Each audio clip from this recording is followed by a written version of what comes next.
થઈ રહ્યા છે? સૌથી પહેલા તો તમે જરા પણ પેનિક થશો નહીં.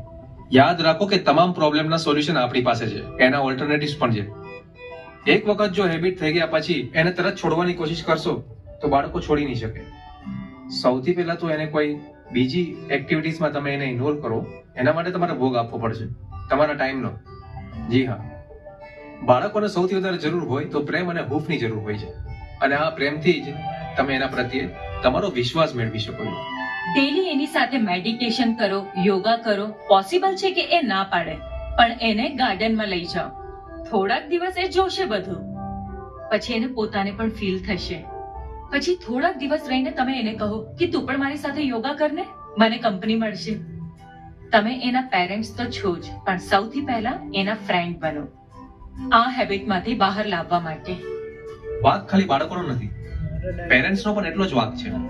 પેરેન્ટ્સ હંમેશા ફ્રી ટાઈમમાં એના મોબાઈલનો એટલો બધો યુઝ કરતા હોય છે, અને જ્યારે બાળકો એમની પાસે આવતા હોય છે તો એક મોબાઈલનું રમકડું બાળકોને પણ એ લોકો આપી દેતા હોય છે, અને પછી એ જ મોબાઈલ બાળકો પાસે છોડાવવા માટે બહુ બધા પ્રયત્ન કરતા હોય છે. એટલે સૌથી પહેલા તો પેરેન્ટ્સે સમજવું જોઈએ કે તમારે પોતે એનો યુઝ ઓછો કરવો જોઈએ. તમારા છોકરાનો જો ફ્યુચર સારું કરવું હોય તો, એની લાઈફ બેટર કરવી હોય તો.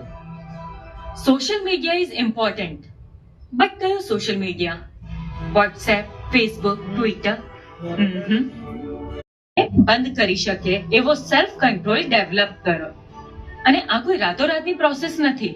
તમારે હર કદમ પર એની સાથે રહીને આ વસ્તુ કરવાની છે. જ્યારે કોઈ એક માણસ ખરાબ હોય ત્યારે કોઈ એની સાથે ઉભો રહેતો નથી, પણ બધા ઈચ્છે છે કે એ સુધરી જાય. પણ કેવી રીતે? જો તમારે ખરેખર એ વ્યક્તિને સુધારવો જ હોય તો તમારે સતત તમારી વાણી, વર્તન, વિચારો અને ક્રિયાથી એની સાથે રહેવું પડે. અને આ તો ઉગતા છોડ છે, કુમળા ફૂલ છે. જો આપણે જ એમની આ આદતથી ફ્રસ્ટ્રેટ થઈ જઈશું તો એવું ના ચાલે. આપણે ફ્રસ્ટ્રેટ થયા વગર સતત સોલ્યુશન તરફ વિચારવું પડે. અને જો આપણા વિચારો સ્ટ્રોંગ હશે તો આ શક્ય થશે, અને જરૂર થશે. પણ આપણે જ આ નાનકડા મોબાઈલથી હાર માની લઈએ છીએ. યાદ રાખો કે બાળકો તમારું કહેલું નહીં કરે, પણ તમારું જોયેલું ચોક્કસ કરશે. So focus on yourself first, your thoughts and your behaviour. Focus on your behaviour. તમે જે કરશો એ જ એ પણ કરશે. એટલે જ માહોલ એવો ક્રિએટ કરો કે ફિઝિકલી મેન્ટલી ઇન્વોલ્વ થાય. તમે જો ખરેખર એને છોડાવવા માંગો છો તો છોડાવી શકશો, પણ તમે જરા પણ કમ્ફર્ટ ઝોનમાં આવ્યા તો એ બ્રેક તમારી મહેનત બગાડી શકે છે. એટલે ઘરમાં એક મત રાખો, બધા સાથે મળીને ડિસાઈડ કરો ને એને ફોલો કરો. યાદ રાખજો કે છોકરાઓને આવા બધા ગેજેટ્સથી દૂર રાખવાના છે, ખરાબ આદતોથી દૂર રાખવાના છે. બાકી તમે એનું ઓપિનિયન લઈ શકો છો કે એને બીજી કઈ એક્ટિવિટી